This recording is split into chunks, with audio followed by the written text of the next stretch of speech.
आज मैं आपको गेट के 13 ऐसे यूसेज के बारे में बताऊंगा जो लोग कंप्लेन करते हैं कि बोलते बोलते मेरे दिमाग में वर्ड्स नहीं आते हैं, माय माइंड गोज ब्लैंक, या जो लोग कहते हैं कि मैं फ्लुएंट स्पीकर बनना चाहता हूं, मैं नेटिव स्पीकर तरीके बोलना चाहता हूं, लेकिन मैं बोल नहीं पाता क्योंकि वो जिस तरीके से वर्ड्स का इस्तेमाल करते हैं उस तरीके से वर्ड्स का इस्तेमाल करना मुझे नहीं आता।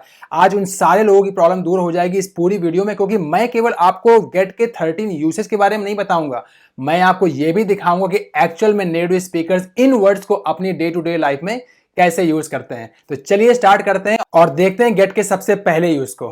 गेट का मतलब होता है पाना और इसी का एक ऑल्टरनेट वर्ड होता है रिसीव। रिसीव का मतलब होता है प्राप्त करना। तो जब भी कभी हमें रिसीव कुछ करना हो उस सिचुएशन में भी हम गेट का यूज करते हैं। अब मैं आपको इनके एग्जांपल बताता हूं तो आपको क्लियर हो जाएगा। For example, my daughter got a beautiful gift on her birthday. We got an email. You will get a chance to participate in annual function. She got A+ grade on her state level examination. I got an award for helping that little boy. इन सभी examples में आप notice करेंगे कि यहाँ पे gate का sense निकल रहा है रिसीव करने से। और अब देखते हैं कि कैसे नेटिव स्पीकर्स इनको अपनी डे टू डे लाइफ में यूज करते हैं। We got you a gift. I just got an email. But I was going to get an award. So if you get a chance to start talking. Get का दूसरा मतलब होता है to obtain something, कुछ प्राप्त करना, कुछ हासिल करना। अब मैं आपको ऐसे एग्जांपल बताता हूं। एक चीज का ध्यान रखिएगा, ऑब्टेन करना रिसीव करना नहीं होता है। रिसीव करने का मतलब होता है कि बिना कोई एफर्ट डाले आपको कोई चीज मिल गई, लेकिन ऑब्टेन करने का मतलब होता है किसी चीज को पाने के लिए आपके द्वारा मेहनत किया जाना। तब आप अगर आपको कोई चीज मिलती है तो फिर आप उसको रिसीव नहीं कहेंगे, उसको आप कहेंगे ऑब्टेन। अब इसके एग्जाम्पल्स देखते हैं। You can get a job. I got the information about her stolen phone. He can get results at work if he's regular there. इन सारे एग्जाम्पल्स में अगर आप इस तरह का कुछ काम करेंगे तो ये चीजें आपके साथ में हो जाएंगी या हो सकती हैं। इस जगह पे to obtain something you can use get. I'm sure you can get a job. I got my results. Get का अगला यूज होता है when you want to buy something. जब आप कुछ खरीदना चाहते हैं उस सिचुएशन में भी आप यूज करते हैं गेट का। For example, where did you get that dress from? Can you get me this computer? I'll pay you next month. I can get you tickets for upcoming concerts if you like. Where did you get that dress? Yeah, I can get you a tour if you'd like. इन सारे examples में आप दिखा रहे हैं कि actual में आप कुछ खरीद लेंगे या खरीद सकते हैं या कहीं से आपने कुछ खरीदा है। तो गेट का तीसरा यूज होता है उसमें when you want to buy something or you want someone else to buy that thing for you. उस सिचुएशन में भी आप गेट का यूज करते हैं। गेट का जो अगला यूज होता है उसका मतलब होता है टू ब्रिंग, कुछ लाने के लिए। For example, could you please get me a glass of water? Can you get them to the park? Could you please get me a glass of water? But you can get them here at the park today. Get का जो next use है उसका मतलब होता है to arrive somewhere और to reach somewhere. For example, after listening to them I got to the point when I had to say no to their request. I generally get to my office at around 5 o'clock. I don't know if you can actually get there. I just got to the point where I could. I don't get home until 5. What time did you get home? Almost 2. And if I don't get there, I don't get there. Get के अगले use में हम देखेंगे कि जब कोई चीज कुछ चीजें बन जाती हैं, कुछ चीजें हो जाती हैं। For example, I was getting angry, they got really excited, my parents are getting old now, I get sick if I don't put on sweater in winter. Get angry at me. Get angry at her. Daddy's getting angry. My mom's getting old. इन सारी situation में ये चीजें आपके साथ में हो जाती हैं। अगर ऐसा ना हो या फिर चीजें ऐसा हो जाती है, आई गेट एंग्री, मैं गुस्सा हो जाता हूं, my parents are getting old, मेरे माता पिता बूढ़े हो रहे हैं। इन सब चीजों में चीजें हो रही हैं। To become something you also use get. Get का यूज हम मैरिज, एंगेजमेंट और डाइवोर्स के लिए भी करते हैं। For example, they both are getting married next year, we got engaged last month, my friend got divorced last year. I got divorced. Where are they getting married? That's it. Larry, they got engaged tonight. इसके अलावा gate का use हम उस situation में भी करते हैं जब कोई चीज बेहतर हो रही होती है या चीजें और ज्यादा खराब हो रही होती है। For example, relationship between me and my brother is getting better now, he is getting worse in decision making. And it's not getting better. It's getting worse. And then it got worse. इन सब के अलावा gate का एक और मतलब होता है जिसका मतलब होता है to understand something. For example, I got it. I got it. ये एक ऐसा फ्रेज है जो आप बहुत ज्यादा सुनते होंगे जब आप कोई हॉलीवुड मूवीज देखते होंगे। आई got it. I got it. I got it. कुछ और एग्जाम्पल देखते हैं। He doesn't get it, you need to get this in your head. He doesn't get it either.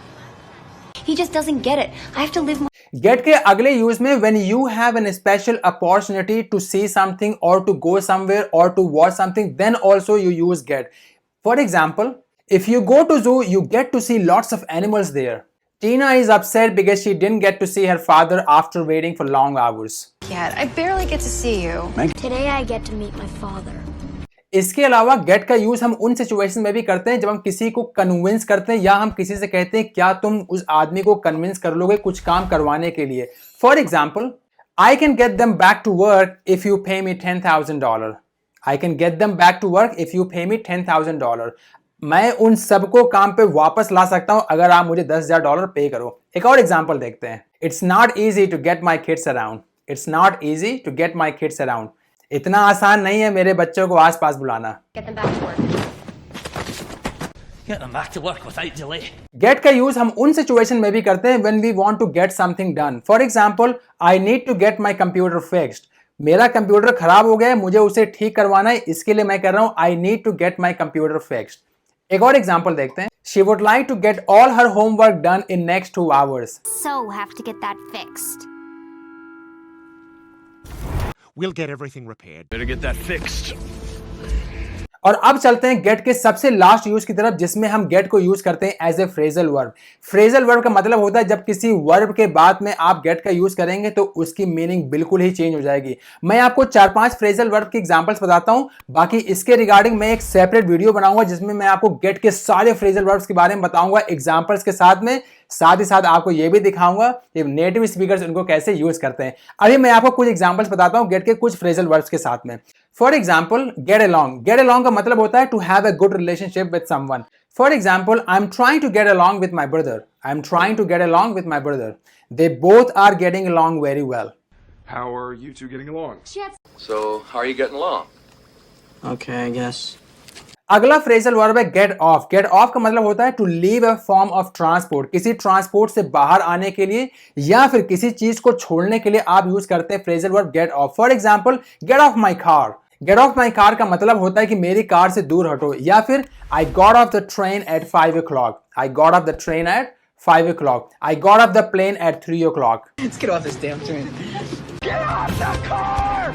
Get off your train, all right? Get से मिलके बना अगला phrasal verb है गेट ऑन. गेट ऑन का मतलब होता है to enter in a form of transportation. और गेट ऑन का यूज आप जनरली उन ट्रांसपोर्ट के लिए करते हो जहां पे लिटरली आप चल सकते हो या आप खड़े हो सकते हो. ऐसे ट्रांसपोर्ट मोड में अगर आपको एंटर करना हो तो आप यूज करते हैं get on. For example, get on the train, get on the plane, get on the boat. इन सभी तरह के ट्रांसपोर्ट्स के लिए आप यूज करते हैं get on when you want to enter in that transport mode. Get on the boat. What? Get on the train. Wait. Nobody get on the train. इसी तरीके से एक और फ्रेजल वर्ब होता है गेट इन. गेट इन का मतलब भी होता है किसी ट्रांसपोर्ट मोड में एंटर करना. लेकिन इस तरह के ट्रांसपोर्ट मोड में आप लिटरली वॉक नहीं कर सकते हो, आप ठीक तरीके से खड़े नहीं हो सकते हो. For example, get in the car. Get in the car. Get in the car. Get के एक और फ्रेजल वर्ब को देखते हैं जो कि है get rid of. Get rid of का मतलब होता है किसी चीज से छुटकारा पाना. For example, I am trying to get rid of my smoking habit. Prisoners tried hard to get rid of the jail, but they couldn't. So, get rid of it. Can't get rid of this car. तो ये सारे कुछ examples थे जब हमने use किया gate को as a phrasal verbs के रूप में. इसके अलावा जैसा कि मैंने आपको पहले बताया, मैं फ्रेजल वर्ब्स विद गेट में एक सेपरेट वीडियो बनाऊंगा जिसमें मैं आपको गेट के हर एक फ्रेजल वर्ब के बारे में बताऊंगा, उनके यूज बताऊंगा, उनके मतलब बताऊंगा और आपको यह भी दिखाऊंगा कि एक्चुअल में नेटिव स्पीकर्स उनको अपनी डे टू डे लाइफ में कैसे यूज करते हैं. मुझे पूरी उम्मीद है आज आपको गेट के बारे में बहुत सारी नॉलेज मिली होगी. और जब भी कभी आप अपनी इंग्लिश स्पीकिंग करेंगे उस टाइम पे अगर आपके दिमाग में कोई फिक्स वर्ड नहीं आ रहा है तो आप गेट का यूज कर सकते हैं उनको रिप्लेस करने के लिए. अगर आपको वीडियो पसंद आई हो तो इसे लाइक करिए, इसे अपने दोस्तों के साथ में शेयर करिए. अगर आप चैनल पे नए हैं तो इसे सब्सक्राइब करिए. मैं मिलूंगा आपसे अपनी अगली वीडियो में. Till then, you stay happy and keep learning with simple शिक्षा.